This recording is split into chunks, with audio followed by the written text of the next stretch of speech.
It is a great honor and a privilege to introduce Judith, Liane, Itzhak. Your maiden name was Kenna. We're here in your beautiful, beautiful home in Tel Aviv. And Judith, you have the most amazing story of survival, being born in the hospital, in the prison in Naples, and in Ferramonti. But your family origins is also incredible. Yes. So if you could let us into a bit of the history of your family and how they survived. Right. So my maternal grandparents came from Poland somewhere, and they settled in Poznan. Today Poznan, it was Posen. And then they moved to Danzig. And Danzig was a Freistaat Danzig, which was then a mixed German and Polish population. And when the Nazi regime came into power, all the laws, the Nazi laws also, were established there. My father, he came from Galicia, from a little town called Rozhniatov. He was born there. He was, when he finished school, he went to study high school in Stanislau, and then he went to Vienna, and as a student he went to London. We have a picture of the town where your father... Yes, here. This is a picture of Rozhniatov.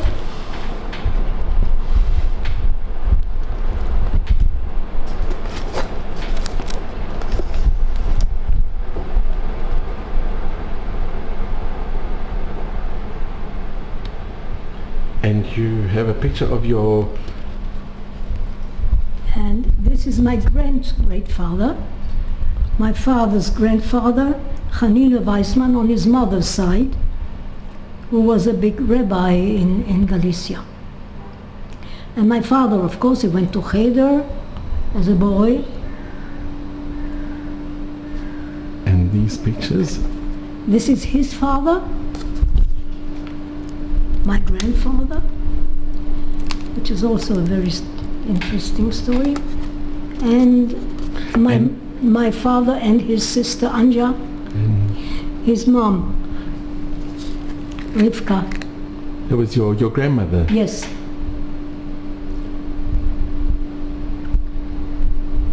My paternal grandmother.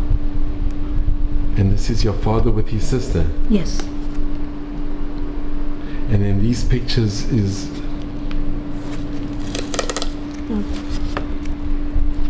This is my father, this is his school. Where is your father in the picture? That's him.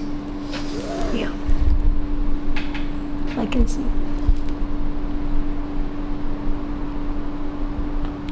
And actually my son looks very much like him. And these are such amazing pictures. These are all before the Shoah. Yes. This is my father and his sister as well. Yeah.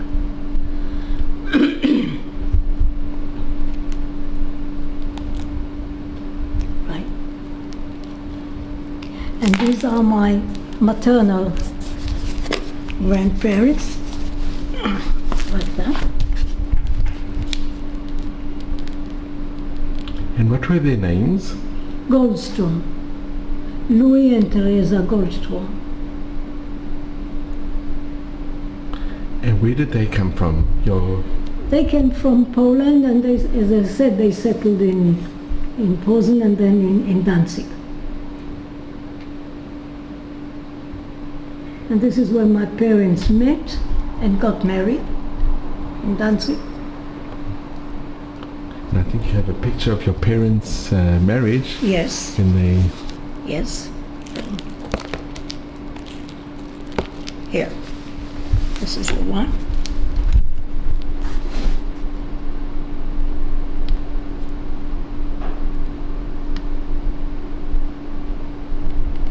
And here's your mother and your father.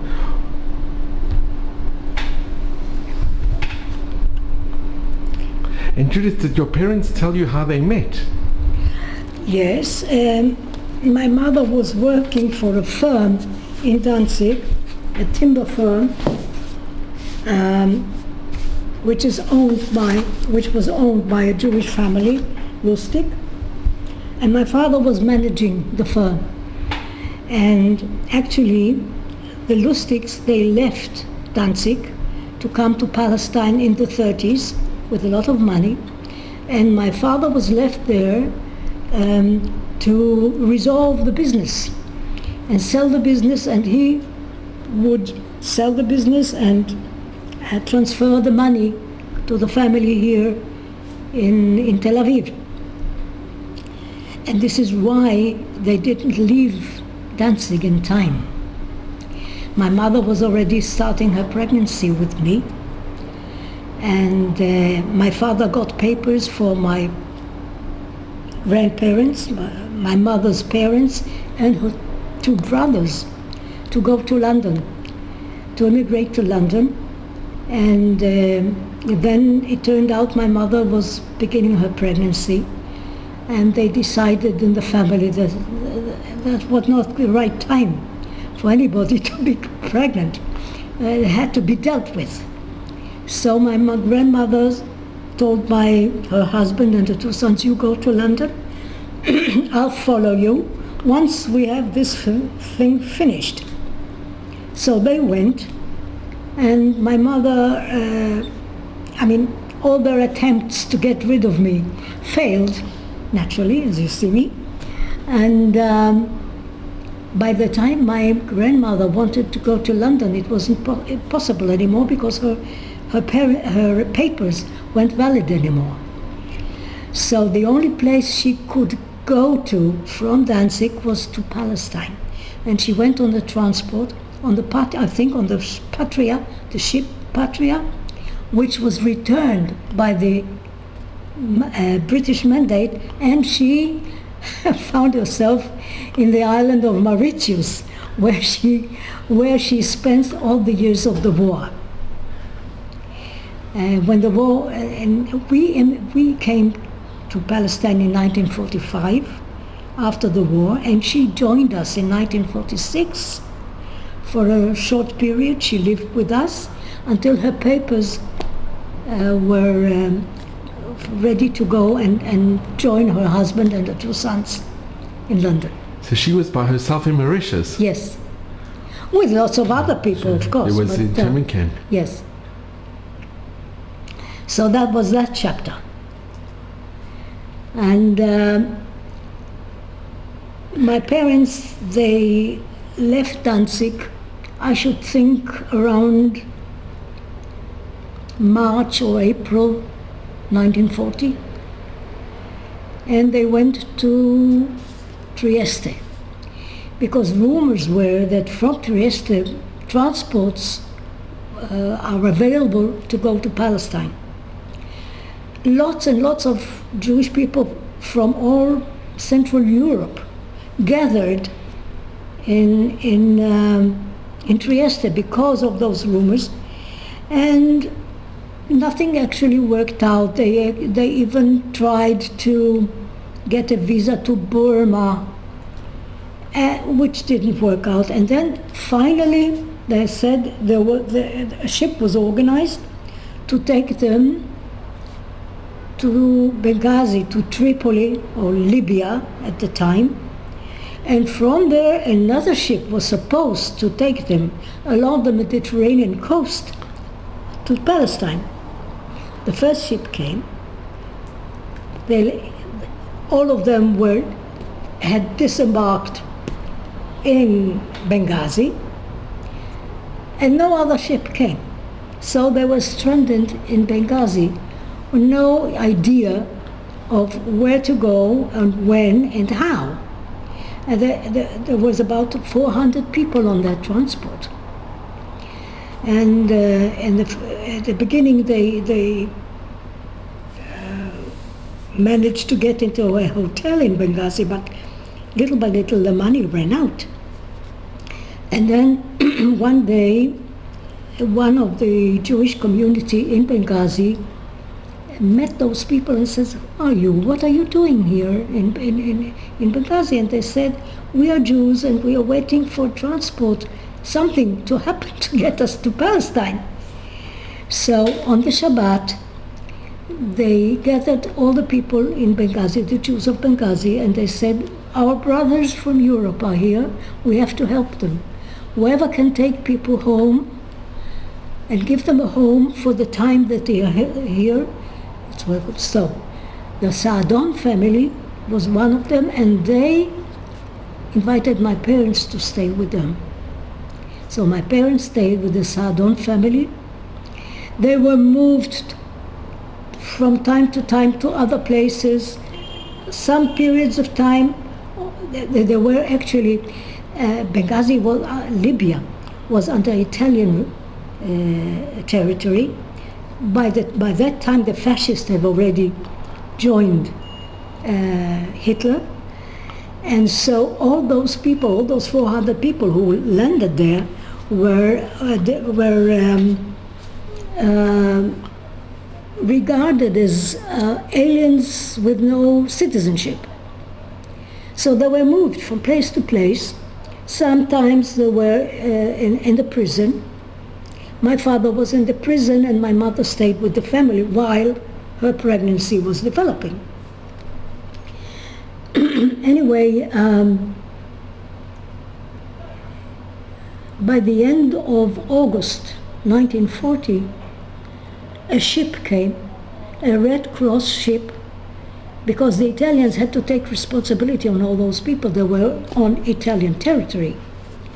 And it took some months for the Italian government to make up their minds what to do with all those people. But finally they decided to bring them to Italy and to put them in a camp, in a concentration camp in the south of Italy, which formerly was a labor camp for prisoners who actually were drying the swamps. There were swamps, malaria-ridden swamps on all those surroundings. And so they moved the laborers out. They built a few more pavilions, and when they were ready, they sent a Red Cross ship to take all the people over to Italy. Judith, I just want to mention, you have something so unique. When your mother was with a Jewish family in Benghazi, and she was thinking of names. I have pictures. I have pictures of my parents with the Saadon family. Yes. Oh, these are my parents in Benghazi. My mother is already pregnant here.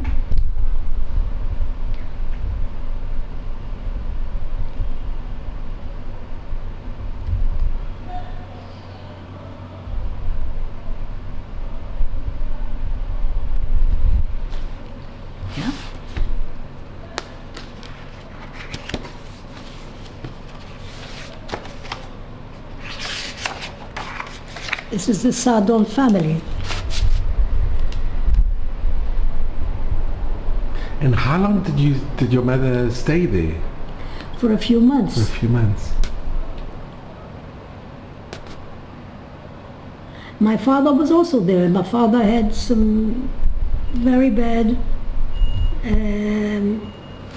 very bad disease with. My mother, it was difficult. I want to say something. When I went to Yad Vashem to learn about, because unfortunately, I started asking the questions when my parents were not alive anymore.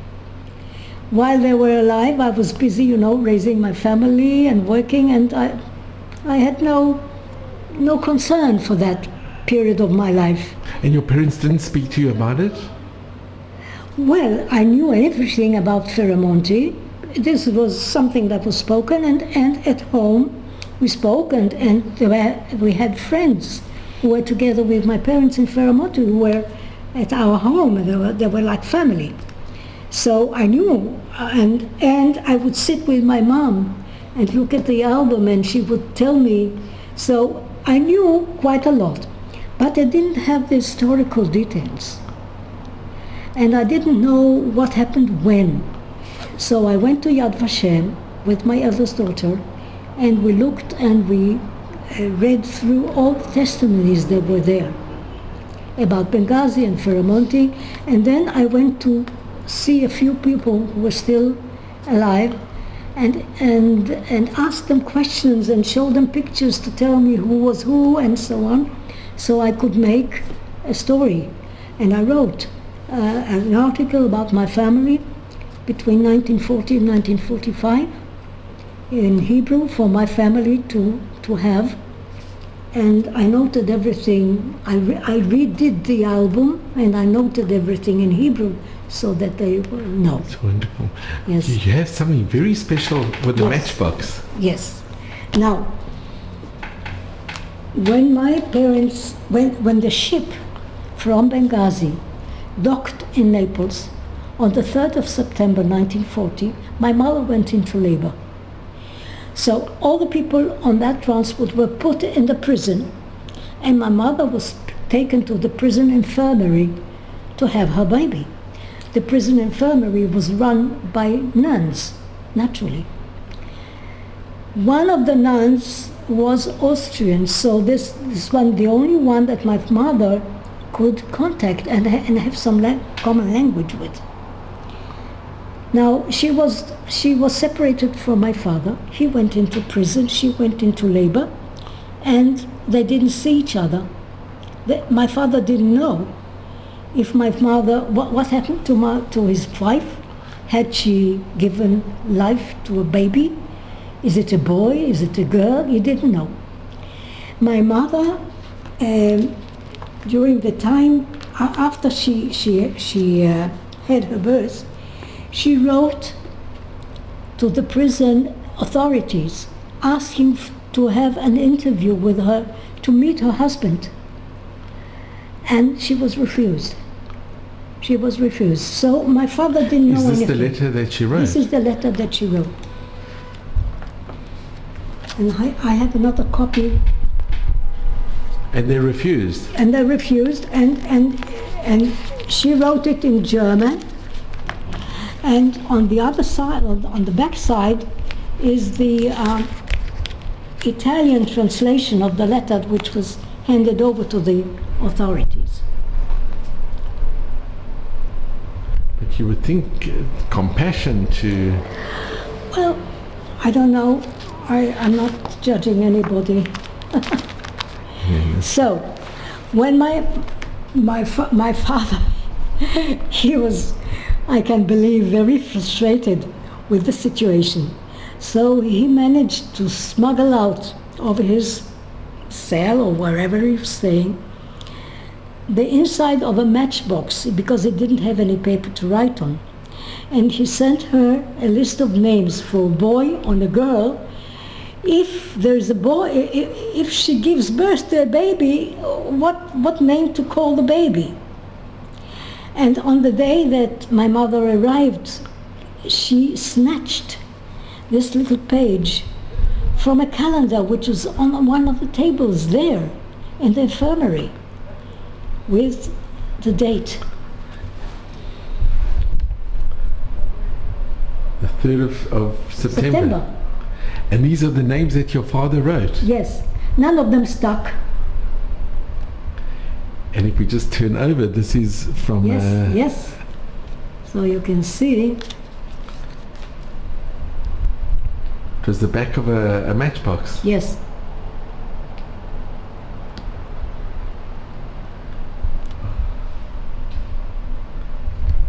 And he managed to smuggle it in, and your mother saw it? Yes. And my mother kept it, of course. This is how it was kept. And this is a little note that he wrote to her.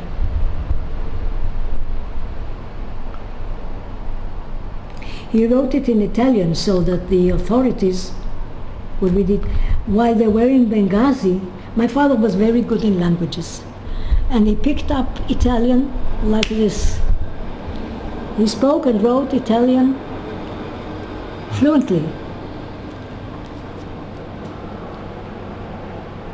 It's amazing.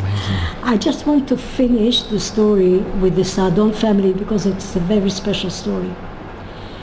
When my parents went to Italy, of course there was no contact anymore with the Sardon family in Benghazi.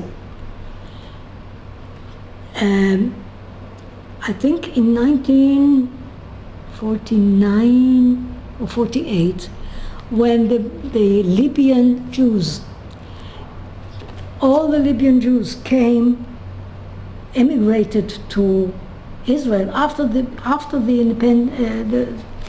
state of Israel was founded. They made Aliyah, and they ended up in a Ma'abara, like many others. And the father, the Sardon father, and his son, Shalom Sardon, who at the time my parents were there, he was about 16 or 17 years old. By the time they came here, he was already a young married man looking for a job. And they went to Tel Aviv. They had no idea where what happened to my parents or where they are. And they went to Tel Aviv, and they are going through, they're walking along Ben Yehuda Street, and there is a little restaurant there which was run by a man with the name of Zuckerman. I remember that this man, Zuckerman, because he had one arm was amputated, and as a child, remember. And they see him, and they go into the cafe, and he was owning the cafe, and big hugs and so on. And then they said to him, "Do you know what the Kana family is?" He says, "Yes, of course I know, because they all, knew about each other. They were together in Ferramonti, and then they went on the transport to Palestine." And he opened his business on Ben Yehuda Street. And he gave them my parents' address. And the doorbell rings, my mother opens the door, and there is Shalom Sardon and his father. Now, this reunion it's impossible to describe the emotion, because they were like family. We were in very close connection with Shalom Sardon until he passed away in his 80s. My parents, we were very, very close. And after my parents passed away, I and my husband, we kept on our very, very close friendship with Shalom and his family. And Shalom looked for a job. So my mother contacted him with a friend of hers who was at the time running the course for El Al stewardesses. And she took him and gave him she arranged a job for him with El Al at the airport. He started, at the lowest level, and he worked himself up because he was such an able and wonderful, wonderful person. And this is a tribute to Shalom. It's incredible. Yes. This history of the Holocaust, it brings people together, and then they disperse, and sometimes, if they're lucky, they meet again. Yes. Anyway. Did your parents tell you, when did your father first see you? So, all the people on that transport were then moved by train to Ferramonti. Ferramonti di Tarsia was this little camp where the laborers were working. They were moved there, and my mother was brought there a few days later. So my father actually saw me the first time when I was about 2 weeks or 17 days old. That's, yeah. So your father was already in Ferramonti? Yes. And your mother came by, she came with you? Yes, by yes. She herself? was spotted later, not with all the group of people, a few days later. And this was in 1940? Yes. Now my mother, I want to say something. My mother was a young woman carrying a pregnancy in the most impossible conditions and times, with everything unknown. She never saw a doctor in all her pregnancy. I don't think she saw a doctor in Naples, because the nurses, the nuns who were the nurses, they were the running the birth department or whatever. And a young woman from a very sheltered environment, a very sheltered life, has to go through all this very, very difficult period. Without family, without friends, the only person that she knows is her husband, who's also been separated from her at times.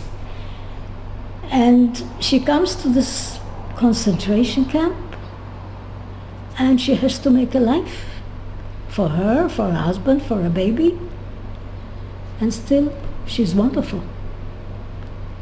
She was one of the most cheerful and friendly and happy persons that I knew. And this is also a tribute to her. Yes. And did your parents tell you their reunion when your father first saw? Did he know that he had a daughter? Only when your mother came? Only when my mother came. I think so. That's as much as I know. Yeah. Now in Ferramonti, I want to show you the outline of the camp.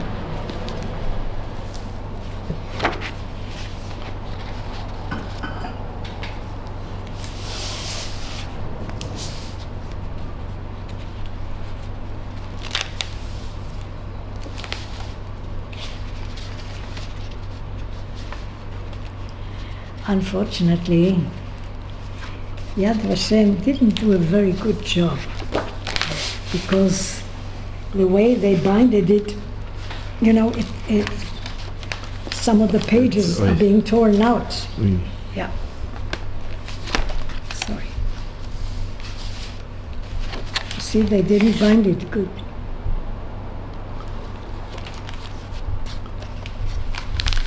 So this is the outline of Ferramonti. These are the pavilions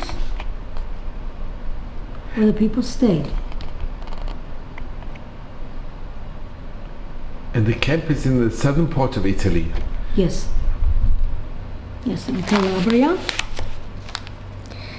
And this is also an outline which shows those are the pavilions, and here at the front are the management buildings where the managers of the camp kept their headquarters. And Judith, in the pictures, is your father in the pictures?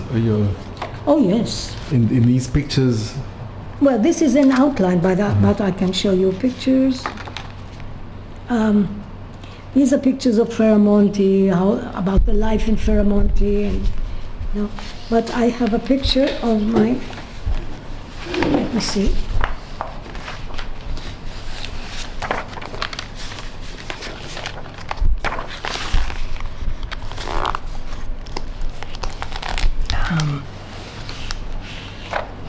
Maybe we would have to tilt the camera. Here's my mother cooking in a little.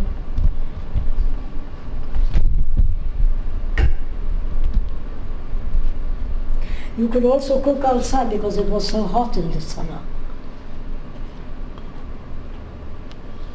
Then the camp infirmary.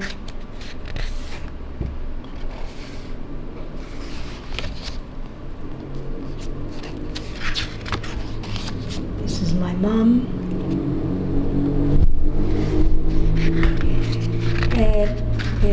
There was a Jewish organization in Glassman in Italy who donated materials for children, for the books and for schooling. So, but I want to show you about Mom. Oh, there's a lot to see about Ferramonti, but I will tell about the lamb. I want to show you my family.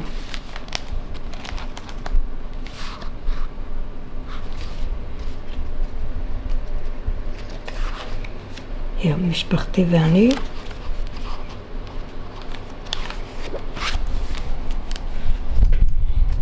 This is, I'm as a baby with my mom. And you can see the fence around Ferramonti with the guard stationed there.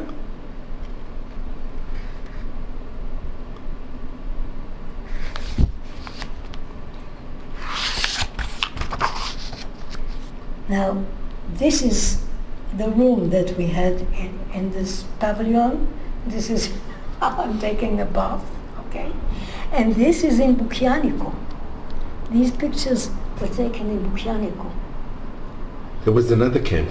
No, Bukianico was a little town. The little village where they were moved because there was a typhoid epidemic in Ferramonti, and they were moved out for a year.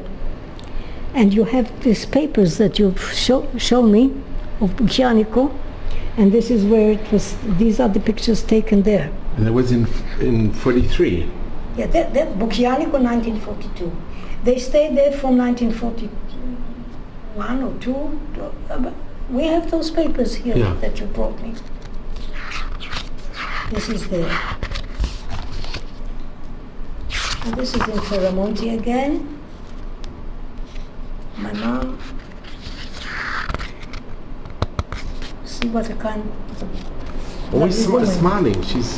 Yeah, because that's how she was. Lots of people at Ferramonti. Here's my parent, my mom. Very close friends of them. We were next door neighbors there.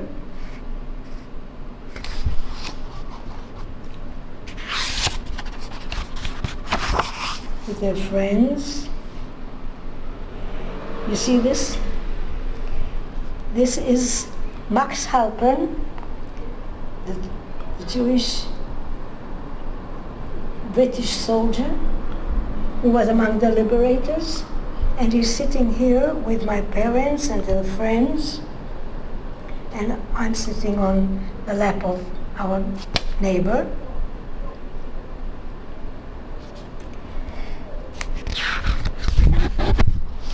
I'll come back to that now. My mother and her friends.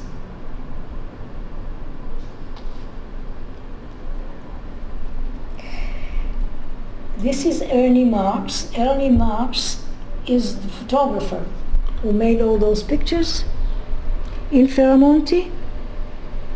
She's the photographer here. You see? Photos, Ernie Marks, Ferramonti. It's amazing, sure. Yes.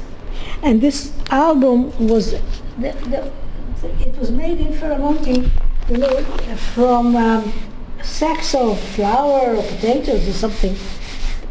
They made it there. And you've donated the original to Yad Vashem? Yes, yes. I thought it was more appropriate. And they gave me two copies. This is one, and one is with my eldest daughter. And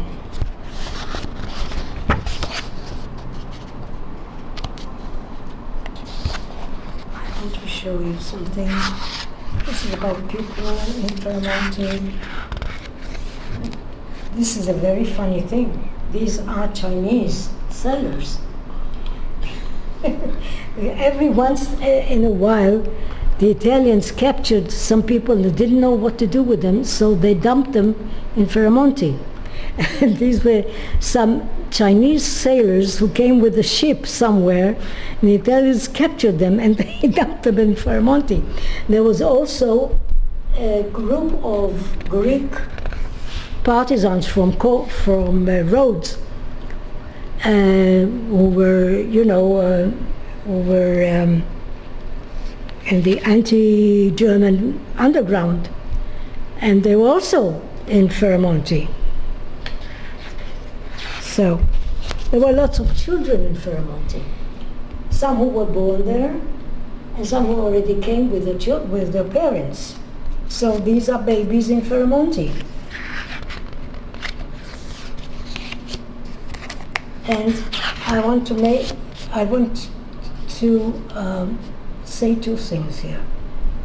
First of all, the Ferramonti management was so humane and so liberal in their conduct, because we were incarcerated, it was a concentration camp, we had no freedom. But inside the camp, we have been given all the autonomy that we wanted. Even though there was supposed to be a curfew from 8 o'clock on at night until the morning, nobody observed it. The Italians, they didn't bother us. There was such an active life because the people in Ferramonti, they formed a community, a kehila, and they needed things to do. So they worked, and they did. Everybody who had a profession, they tried to practice their profession. Doctors, pharmacists, cobblers, tailors, artists, everybody found something to do. And they had a very, very active cultural life. They needed culture. All those people from Central Europe, they were educated people. And so they made a theater, they made concerts, there was readings, poetry, literature, literary readings, sports events. My mother, I have a picture of my mother with a handball, or there is a football match. And I mean, there was also religious life. There was a rabbi who conducted the marriages and brit and everything. And was there a synagogue? Yes, there was a synagogue, and there was a church and a synagogue and a cemetery. So, about the management, as I said, they were so good to us. I mean, they didn't bother us as long as we didn't bother them. This is the Marshallo, is the one who was actually responsible for the discipline in the camp. He had a bike, a motorbike. He would come into the camp and take the children, on the motorbike, to make a little round, to give them fun. And I'm sitting here in front on his lap. See? The Marshallo with the children. Can you imagine? Judy, there's a story that I think you were allergic, and one of the doctors said that these carrots would be good. That's right. And he was the one who took my father on a motorbike out of the camp to look for carrots so the bambina would have something to eat, because my mother couldn't nourish me anymore.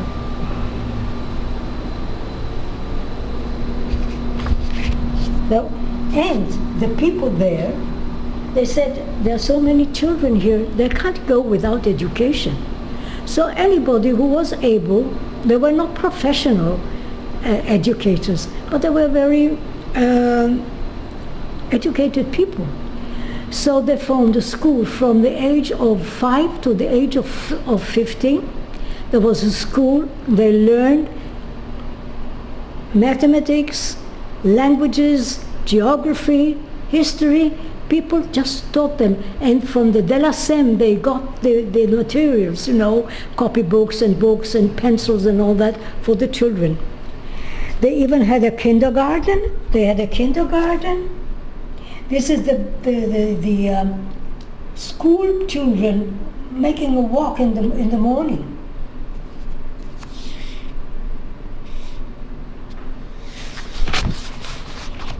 They had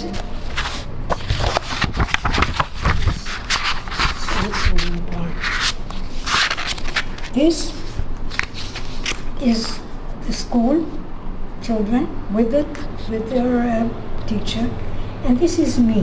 Where are you? Here with a pajama. I must have been about 3.5 or 4 years old. I was so envious of them that they had books, and I came out of the pavilion as I knew they were passing by to show them I also have a book.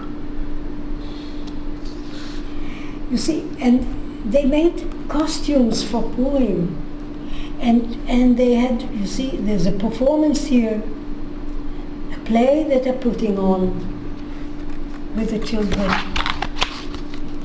and this is the liberation.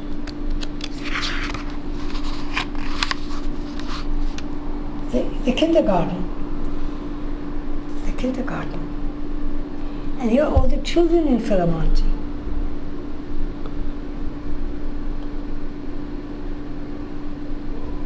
Lots of children. And here you have the Israeli flag. Yes, these were already the brigade, the Jewish brigade soldiers who followed the liberators and who stayed in the camp for a while. I will show you. This is the liberation of the camp.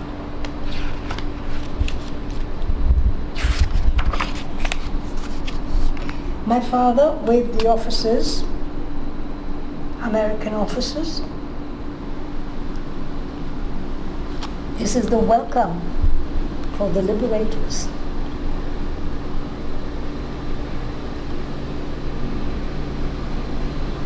And my father and our friend and next door neighbor who were running or doing all the management for the Americans. And then as the Jewish brigade soldiers came to look for survivors. They, Jewish brigade soldiers went all through Europe looking for survivors. And they stayed with us for a while, and they taught us the Israeli songs, and they brought the flag, As a child, I knew the song, Arza Alinu, and all that. Now, this is Max Halper, and he was a British soldier who stayed in Ferramonti for a while, as one of the liberators, and he was very friendly with my parents. So we are on a walk in the fan, you see in the background, one of the pavilions, and so the puddles of water, and in the winter it's very muddy and all that. Anyway, we are holding hands, and this picture is the one that the man in London found in his father's little album. So, I'll tell the story. If you could tell the story, because yes. It is incredible. Yes, it is. This is such an iconic picture. It really is. Yes, and that was written in the back, on the back of the picture. I just copied it. Poppy is my nickname. What's my name?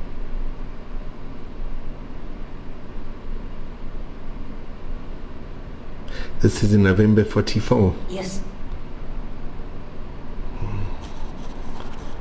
And this is the last picture. The last picture. We had some chicken around, so I was feeding them before leaving.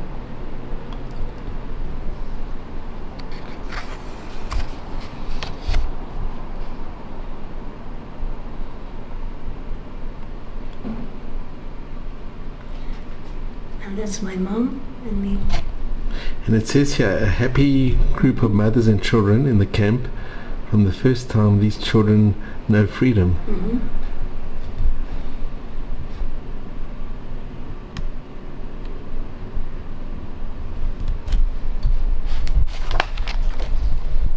Now this story here, as I was on this tour, Calabria, there was a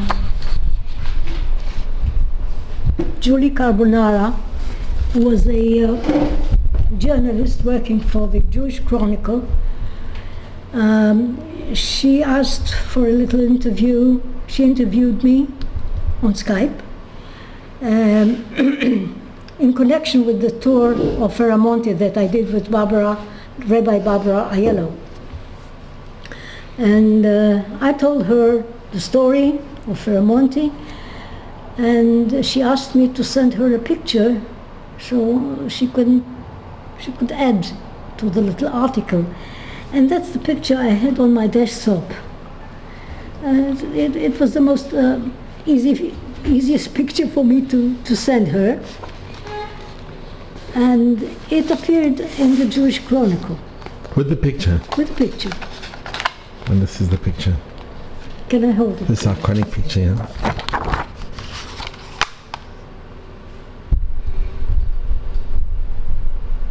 And it's with Max Halperin. Yes.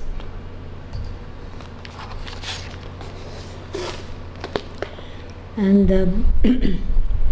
a week after I came back from that tour of Ferramonti, Rabbi Barbara writes me an email, and she says there's a gentleman from London who is asking to contact me if she can give him my email address. I said, of course. And he writes to me, and we start talking on Skype. And he tells me that he lives in London. He reads the Jewish Chronicle, and he sees this little article about Ferramonti, about the story of Ferramonti. And he looks at the picture and he says, wow, this picture is familiar. I know that picture. He goes and takes out a little album which looks exactly like that, only much smaller. And in that album is this picture. And that's his father. Max Halperin is this gentleman's father, who is holding my hand in Ferramonti.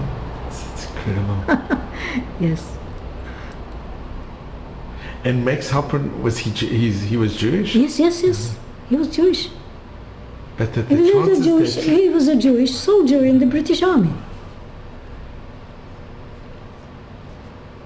Yeah. And you kept connections with the son?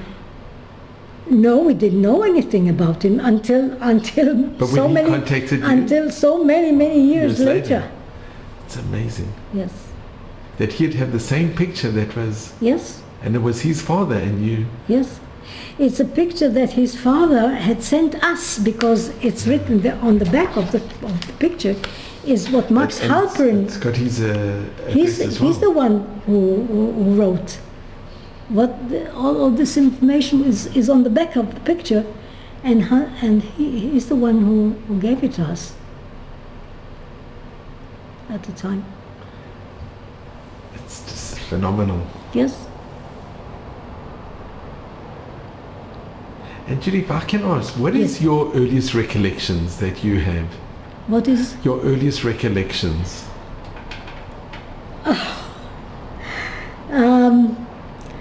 We made Aliyah in Pesach 1945, April 1945.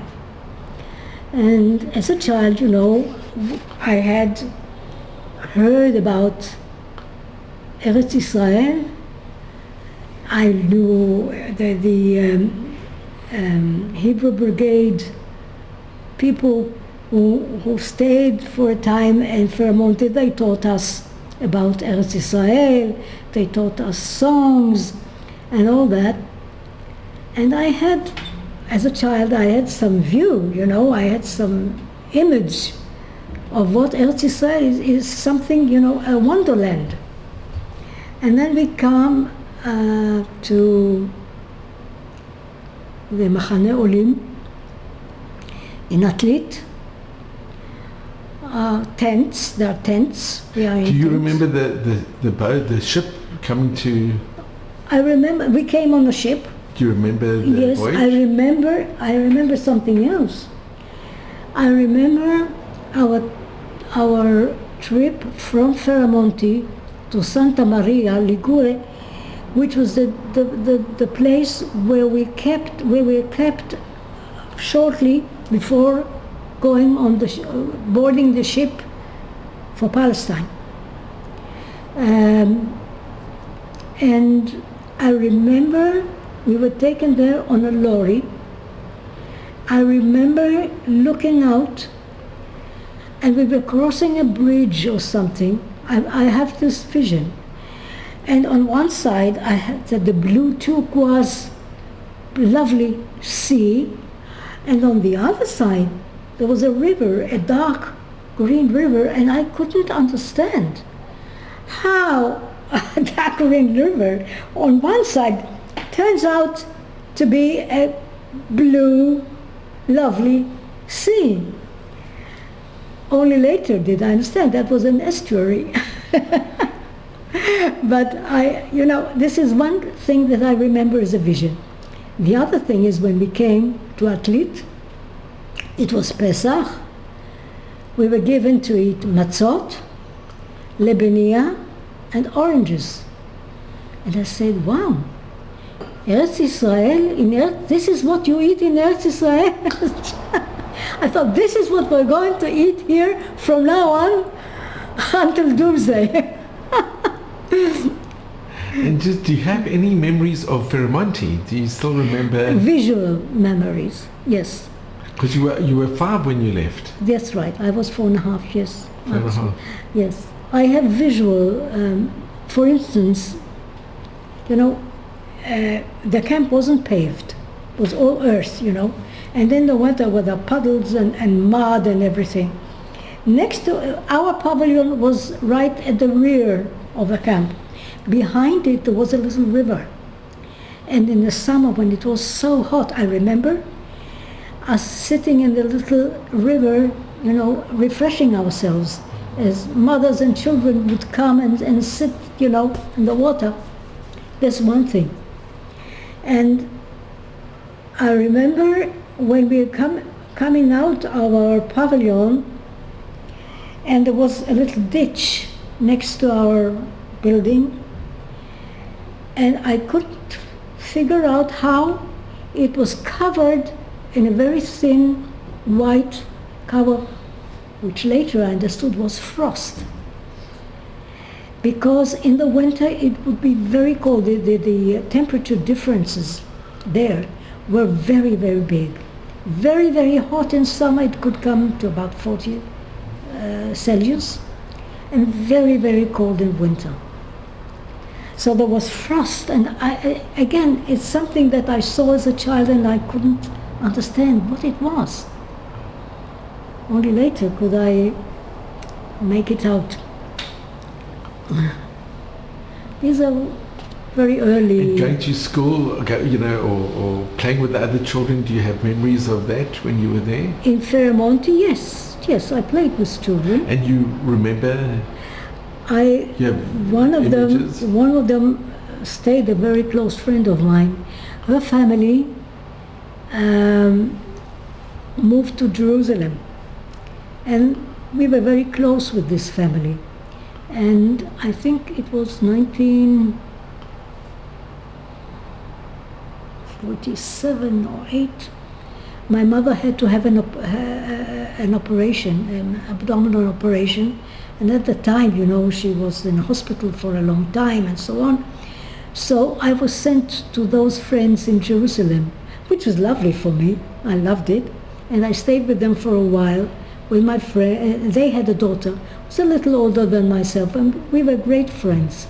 And we stayed friends. I mean, I loved coming to Jerusalem also later when I was already adult. or in the army, when I had some time off, I would go to Jerusalem and visit. I loved that very much, yes. And Judith, your father, he had quite a high position in the camp. Yes, he was a very good administrator, and he was a very, very honest man, and very responsible. And but when we came, he was first working in a factory, and then he was given a job in Tel Aviv as a clerk in the Industrial Association. And was your family always Zionistic? Did they always want to come to Israel? Were they Zionistic? Well, when the camp was liberated, everybody could move to wherever they chose to move. Many people went back to the countries they came from. Czechoslovakia, Yugoslavia, Austria, Germany. And we had family in England, both on my mother's side and on my father's side. And my father had some cousins in the United States. We could have moved either to England or to America. And there were friends in Ferramonti who moved to Australia, and they said to my father, come with us to Australia. And he said, no, I'm not going into any place where I would be hit on the street again because I'm a Jew. The only place I'll go to is Palestine. Not because he was a great Zionist, but he thought that as a Jew, that was his place. And your mother, she also wanted to come? I think so, yeah. My father was the one who decided things, yeah. And Judith, what happened to the remainder of your family? Well, my grandfather, on my maternal side, my grandfather and her two brothers went to London. My mother's eldest brother left Danzig already in 1938, a year or two before, and he went to South America, where he went to Bolivia. It's also an interesting story. He married a Bolivian woman, an indigenous Bolivian woman who looked like an indigenous Bolivian woman. And we didn't know it at the time, but much later I found out that he converted to Catholicism. He became Catholic. And supposed, and he was a chazan. In Danzig, he was a chazan. He would sing. He had a very good voice, and he would sing in the synagogue on Yom Kippur. You know, they were not religious, but they were Masorah, traditional. But it was her family's condition to marry this man only if he became Catholic, and he became Catholic, and they had, I think, 5 children. They all grew up very observant Catholics. One of them is my cousin Norma. She's a first great cousin. I'm in very close contact with her. We are very close, very loving. She lives in the States. The funny thing is, she is married. She emigrated from, they lived in Bolivia, and then they moved to Argentina. And her father, my uncle, he died very young, in the early 50s. And she came to America as a young girl of 17 or 18, and she met a Spanish guy, Pedro Perez, who immigrated from Spain, who had already an uncle who stayed in the States, who sent him a ticket to come. And they got married, and they raised a family and everything. One of my uncles, my younger, the brother of my mother, who came to London with his father, after the war, during the war, both boys were soldiers in the British Army, and after the war, he went to work for the for the ship company, the Royal Navy. And he worked there as a steward and then as a maitre d' on the cruisers that went from Southampton to Buenos Aires. And he was the one who kept the connection between all the Goldstroms. He was the one who visited his eldest brother family. And through him, many, many years later, I made contact with Norma. And we were very, very close. And we were sitting together one night, her and her husband and my husband and myself, and talking. And I told to Norma, you know, Norma, you came from a Jewish father and you ended up with a Jewish husband. Because Perez, P-E-R-E-Z, is Peretz. And this is a very common name for Jews from Spain who were expelled from Spain in 1492. And his ancestors probably were conversos who moved to the north of Spain, and this is the name. And how did she react when you told this? Oh, she was like, and she keeps her name, she calls herself Norma Goldstrom Perez, because she wants her father's name to go on. Oh, that's it's amazing. Yeah, I call this the Sipurei HaYehudim. That's incredible. Yeah. And from your mother's side, her family? This is my mother's side. And your, but other uncles and aunts? Yes, I have an aunt and a cousin in London. I'm in contact with. On my paternal side, it's also an interesting story. My father's parents got divorced, which was very unusual at the time. Must have been in the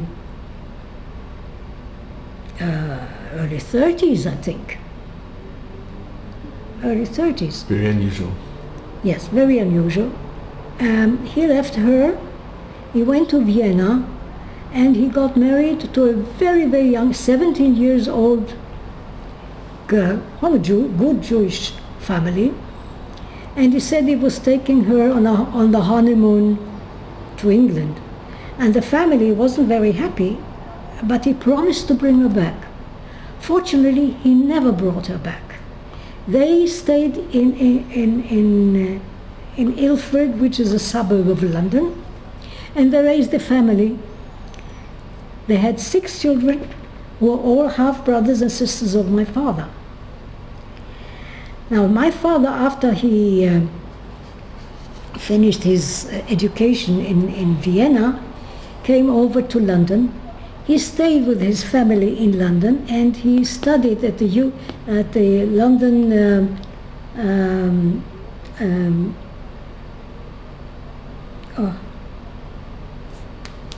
at the University of London. He studied there and stayed there for some years, and then he moved to Danzig, and this is later when he met my mother. So I have a family, a very nice family in England as well. And I have 2 very close cousins, half cousins, but we're like very, very close on my paternal side. And his wife, did she remarry? No. She never remarried, and there's another story here.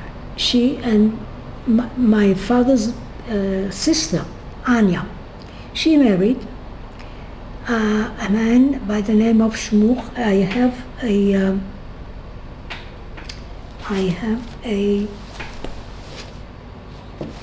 a telegram which she sent to from Stanislaw,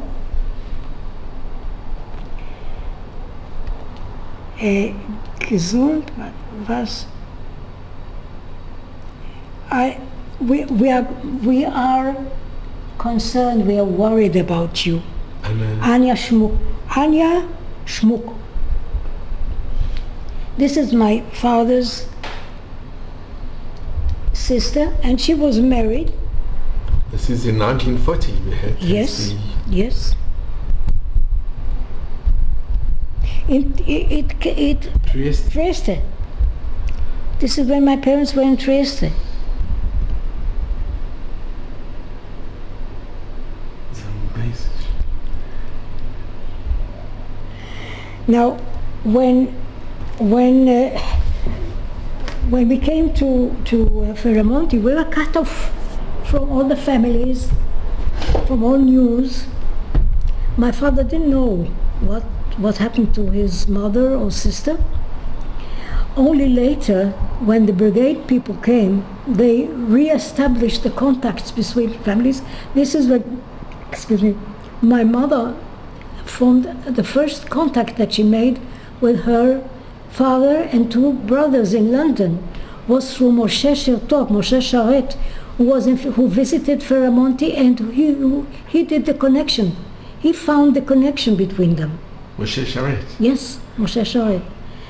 And this is when my father found out that his mother and his sister perished in Auschwitz. This is what we knew. And what happened to her husband, we didn't know. It was never mentioned because we never knew what happened to him. When I went to Yad Vashem with my eldest daughter to research our story of Ferramonti, I filled a form of Yizkor for my grandmother and my aunt, Anya. I filled out the form, and a few years ago, one of my daughters needed some information about relatives of us who perished in the Shoah. So, and she wanted some details. So I said, I'll look up the site, the Yad Vashem site, and I'll find the details that you need. And I find on the Yad Vashem site the form that I filled out in my handwriting about Anya and my grandma. And then there's another form on my Anya Shmuch. Someone else had made another form in Yizkor, because Yad Vashem sent to all the kehilot in the world those forms to be filled out by people who wanted the Yizkor. Whoever filled out a form on my mother's, on my aunt's name, and it is written in some Latin language, not in Hebrew. I read, I see the signature, Shmuch. And where was it signed? In Montevideo, Uruguay. So, he must have survived, made his way to Uruguay. Maybe he must have been in his 40s, maybe he may have made a new family. And he filled out the form for his perished wife. And in this form, there's items you have to fill out. One of them is, when did she die, and how. So I read there, fusilada por Nazis. Fusilada is, she was shot. So she must not have even reached Auschwitz. Maybe she was shot, and she and her mom on one of the actions. So there was, this is those, I don't know how to describe it. Those moments when you find out things. It happens. It just happens. It's been amazing to see this. Yes. Yes. And were you ever in touch with him? Could you? No. I couldn't manage to form any connections with the Kehillah in Montevideo.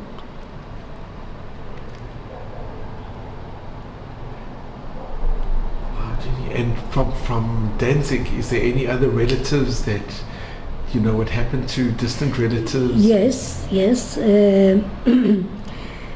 My grandfather, Louis Goldstrom, had a sister, Tante Hanshin. She was called Auntie Hannah. And she and her two sons, they also emigrated from Danzig to South America, first to Panama and then to Ecuador. And my mother was in very close contact with her two cousins in Ecuador, and they visited here. They're very Zionist, and they donated a lot of money to the State of Israel, and I'm very close with them as well. Yes.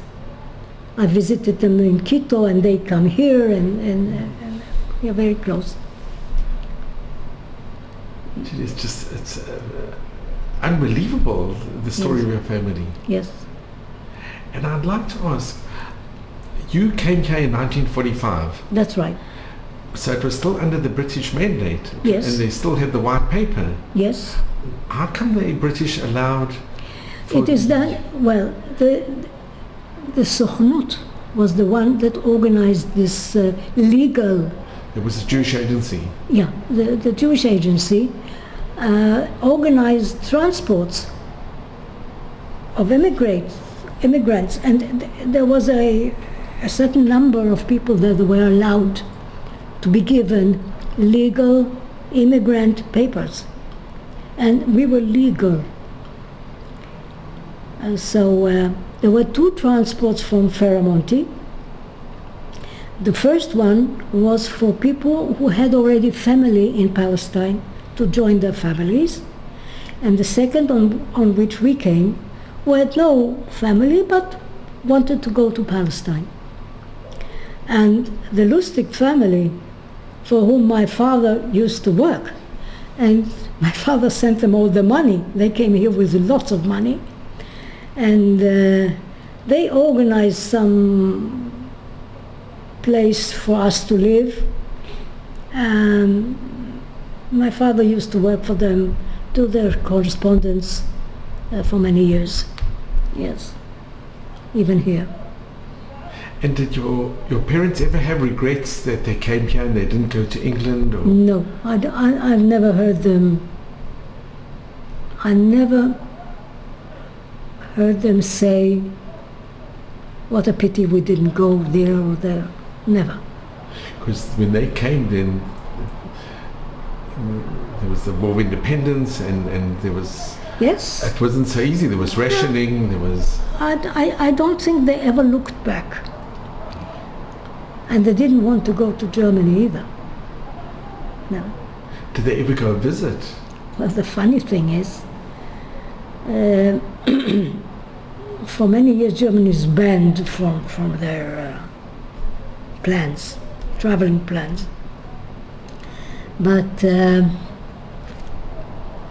1976,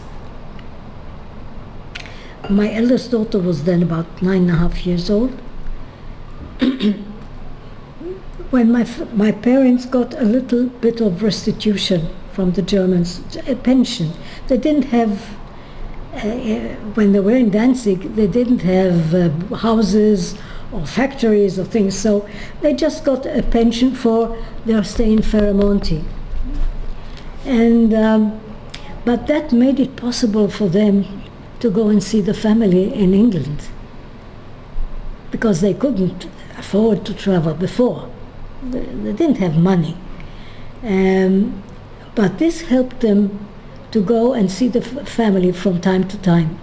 So this is when my parents met the family again in London, particularly my father's side of the family. But he hadn't seen them for many years. For many years, yeah. So in they decided to go to England to visit the family, and my father said he's going to take his eldest granddaughter, Mickey, my eldest, to open for her the gates of civilization, to take her to the museums, to the British Museum, because he knew London. And my father was a scholar, actually. He was a philosopher and a scholar. He studied at the London School of Economics, which bred all the communist spies. It was one of the Ivy League in England. Yes. Anyway, so they went, and on the way they decided they're going to stay somewhere for my mother to, my mother, she took the heat was very, the summer heat here was very difficult for her. So for her to have some rest anywhere, so they found a place in the Black Forest in Germany. It was the first time that they went back to Germany. And they went there with Mickey. They were supposed to stay there for about 10 days or something like that, and then continue to London. And unfortunately, my father suddenly died there when they were there in the Black Forest. Of course, I was called, and I went there and saw to every arrangement, because my mother was there with the child, with my daughter. And so the funny thing is, he never wanted to go back to Germany. When he went there, he died there. Yeah. And Judy, what about your family that you had in The Hague, in Holland? Well, I know that my father had a distant cousin, Nathan Engelberg. I know the name. Some people of that family, Fritz, there was a Fritz Kanner there, one of the branches of the Kanner families. One of them even came here and immigrated, and then my father had a distant cousin also staying in Ramatayim, which we visited a lot. As a child, I remember I loved visiting them. And who else did we have? My father had also I think here, I'll find it. That's nice.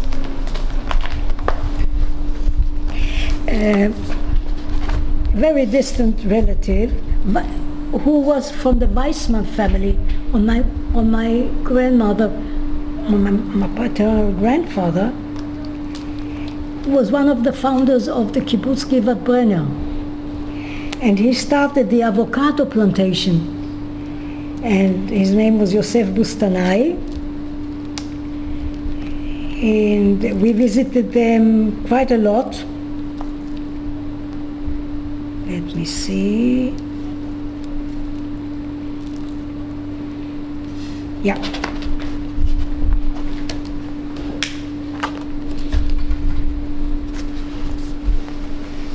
So, this is Yosef Bustanai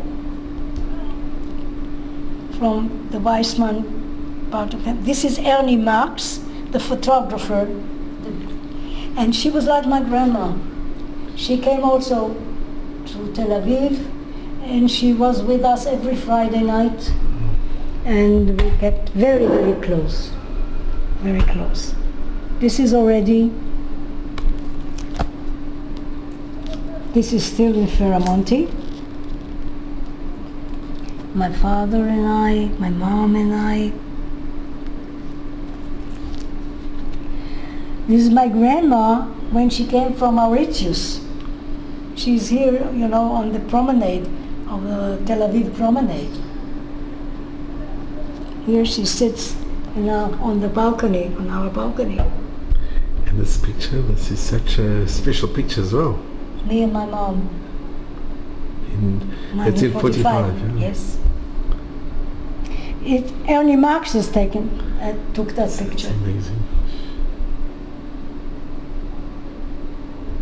And this is in 46 with your father? Yes.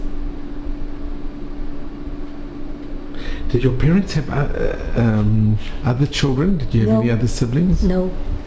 No, So we lived in one room and I slept in the kitchen. So they weren't very, very good conditions. I mean, other people were in similar conditions, and still they had larger families, but this is what they decided. So this is in Kibbutz Givat Brenner, Yosef Bustanai and his daughter Tova, and this is our visit there. My father, my mom, and myself in Givat Brenner.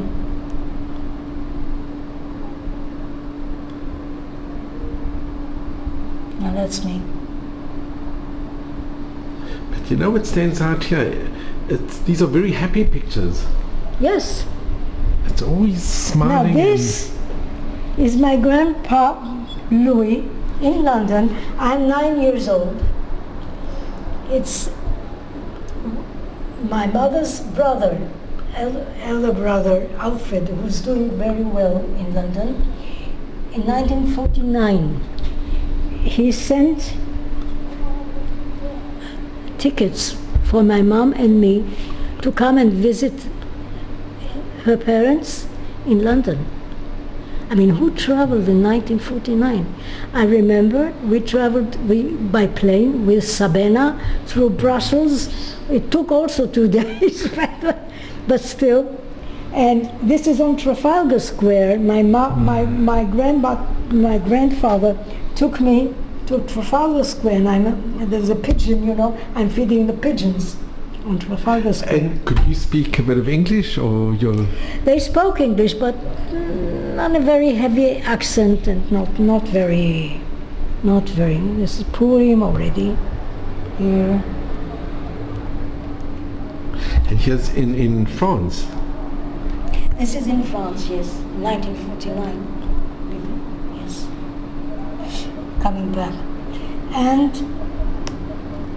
this is the family in Buenos Aires.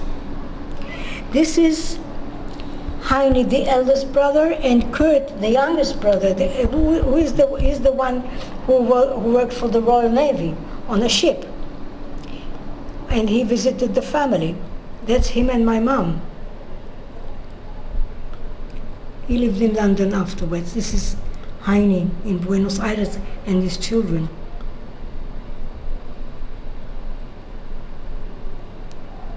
And although he converted, did he still keep anything Jewish, or did he? I don't know. I don't think so.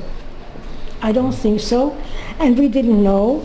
It is only some years ago when I talked to Norma. Norma was here, I was there, you know, we are very close. I asked her if he kept on being Jewish, or she said no. It was the condition of her mother's family that he converts to Catholic, and he raised them as very observing Catholics. And Norma and her husband are very observing Catholics. And when Norma was here about August last year, I think, she came for a short visit here. I took her to Beit Bagalil, you know, and I have a photograph with her, with the Pope, whom she admires, which was very touching for her to visit there. Wow. Yes. But it doesn't matter. It's true. Yeah, it doesn't matter. Now, Jenny, I want to ask you, what message do you give to your children and grandchildren and to the future generations? Well, you said one of your observations was that those pictures look very happy. Very. Well, you make do with what you have. And you don't look back. You're happy with what you get. And that's good. That's good enough. And you make the best of your life. You know, you, on the one hand, you're happy with what you have, and that's fine. And on the other hand, you strive to make it better. Not in the material way, but more in the spiritual and intellectual. You know, to be useful to people and to the family, to be a better person. My life can show people how to become better persons. That's so true.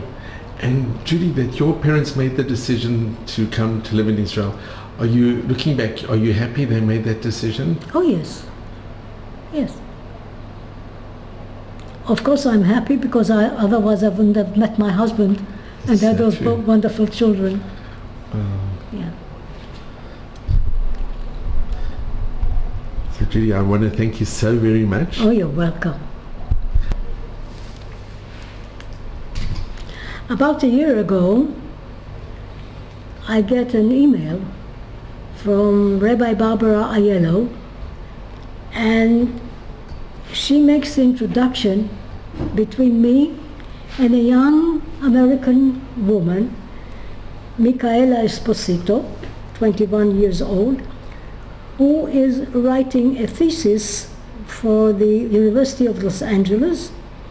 The title is The Jews of Ferramonti, A Story of Persecution and Protection in Southern Italy, 1938 till 1945. She, Micaela Esposito, had a job with the Holocaust Museum in Los Angeles.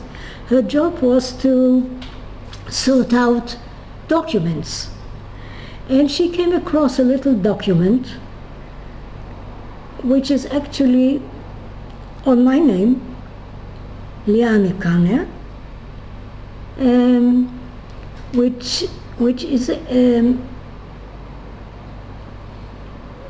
which was issued in Santa Maria just shortly before going on the transport to Palestine,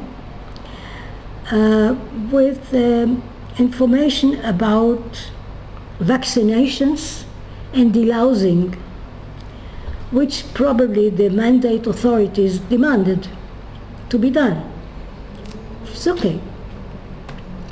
And she told me, she saw this little document and she says, well, this is a 5-year-old girl.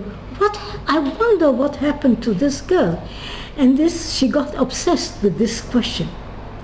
And she started looking and upturning things to find. Finally, she told me I can't repeat the whole chain of people that she went through until she met Barbara Aiello, because she was interested in Ferramonti, and Barbara Aiello connected us together. And we had, I think, two Zoom sessions, one with Barbara, the three of us together, and Micaela could ask me a lot of questions, so I gave her some information about Ferramonti and my story and so on. So the interesting thing is, every time something pops up which is connected to Ferramonti, like how did I meet Dina Smadar? How did we come together? I didn't know Dina before, but she's an artist, and she had an exhibition in Rehovot where she showed the exhibition showed enlarged photos of her parents in Ferramonti, on which she painted. And a friend of mine was at the opening of that exhibition, and she was introducing and telling her story. And the next day he calls me and says, Judith, wasn't in camp you stayed on Ferramonti? I said, yes. She said, well, yesterday I saw an artist who was there, who was born in Ferramonti. So I said, give me her phone number. And so Dina and I came together, and we really adore each other. You're both very similar. Yes, and she is the one who introduced me to the mayor of Tarsia, and I went with her on one of those sessions with the children of Calabria in Ferramonti. It's amazing. Yes. And there's so many coincidences. Not only it's all in a shamayim. It's all Yeah, and just recent May, there is a lady from Milan whose parents and uncle were in Ferramonti and also in Benghazi, and she writes a book about her parents, and she needed more information, so she comes to Israel quite often, and we met. Her uncle, Lajos Rosenberg, I've got a picture of him in my, I mean, every now and then something pops up. Well, something, even I think the most amazing thing Yes. is the connection that we have. Yes. I'm so grateful, and Yes. I'm so grateful to Dean as well. So, you must just come a bit. I'm going to. No, if you could come a little closer here. Yes. I'm going to just use this. So, I just must make sure that. So, Judith, I am so grateful to you. There are no words to thank you enough. I'm grateful to you. Meeting you and hearing the story of Ferramonti and your parents, and it's unbelievable. It's really, your story it's just incredible beyond belief. And the not only the coincidence, but so many connections and what you've gone through, and how your family and how everybody in those pictures are smiling. I think that really stands out. It's a testament to who the people were. Yes. And how they just did so well with their lives. I'm stressing this point when I do my talks on Zikaron Basalon. I say, what can you take from my story? One thing is how the southern Italians behaved towards us in the most humane way, because they were very poor themselves. They came into the camp, to consult doctors in the camp, because there were very good doctors in the camp. And there was some, connections, human connections.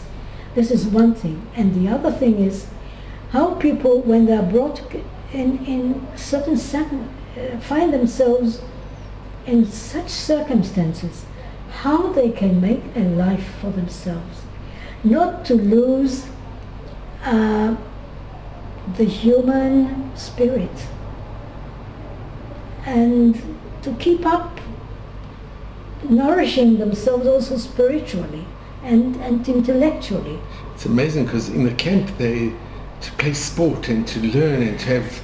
But that was possible because the Italians enabled this. It was not you can't imagine anything like that in a German extermination camp. They were allies with Germany. That's right.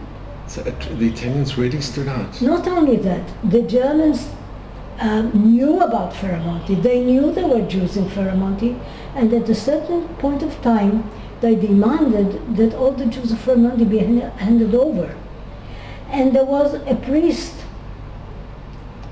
in the camp who was from the surrounding, from Tarsia or from wherever, from a village around, and he had some connections in the Vatican. So he went to Rome, and he persuaded someone to forget about us. He saved us. That's incredible. Yes. So all these things, it's about people. Because there were Jews that were deported from Italy. Yes. And they were deported, and yes, they died. They wanted to deport us to the north, and from the north, the northern Italian northern Jews, they were deported. Yeah. Yes. So I have something very special. Good.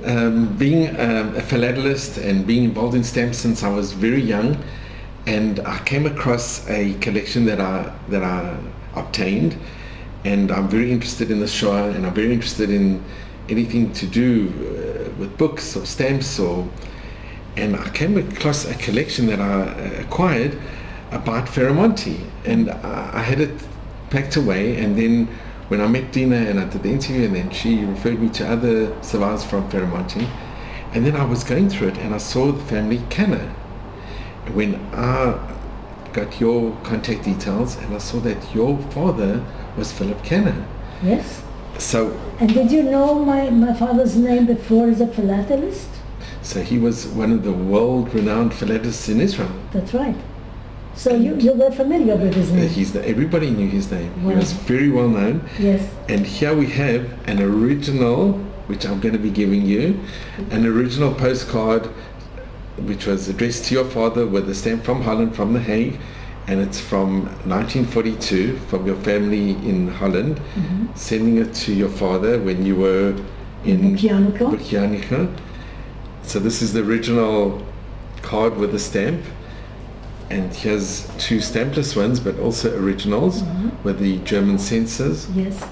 And the letters, and it will be so interesting to see what they wrote in these letters. This is typed out. This is from February 1942. This is easy to read. And it's typed out, and it's your history. It's actually it's amazing. And then here we have a Red Cross type of label, but from the Red Cross with Philip Canner, and this is the original. And then this I thought is also really superb. This is a certificate. Yes, of liberation. Explaining for your mother, telling where the different camps and the different dates, and this is the original. Okay. So it gives me the greatest honor and a privilege, really, to give these original letters that was sent to your father, and it's found its right home in his daughter's home, and it will be in your family forever. And this is very exciting. It's just really. something so to have the zchut, the honor, really, to have had this and to hand it over to its rightful owners. Yes. So they sent it to your father, and now it's coming to his daughter. Yeah. So thank you very much, Judy. There is no words to thank you enough. And for me to be able to, I've been involved in stamps and letters and postal history, but to see the letters who were sent to survivors and to give it to the family of the survivor, I think is one of the highlights. That it is so special, and I'm so grateful that we made this connection, that I can give it to you, and that you can have this in your family, and it must remain in your family. Yes, it will. It's certainly very touching, and I mean it's very valuable also because you're a collector. But the value is that it's now in your hands and in your family's hands. Yes. And Judith, if you could just give us all a blessing, because you are a survivor, a blessing for all of Am Yisrael and for all of us. Yes. Well, it's Rosh Hashanah. We are just before Yom Kippur, and חתימה טובה לכל עם ישראל. Amen. טובה. Please God. Yeah. Judy, thank you so much. You're welcome, and I can't thank you enough. Really, it was very touching, and for me too, really. It's been just so incredibly special. Yes, thank you.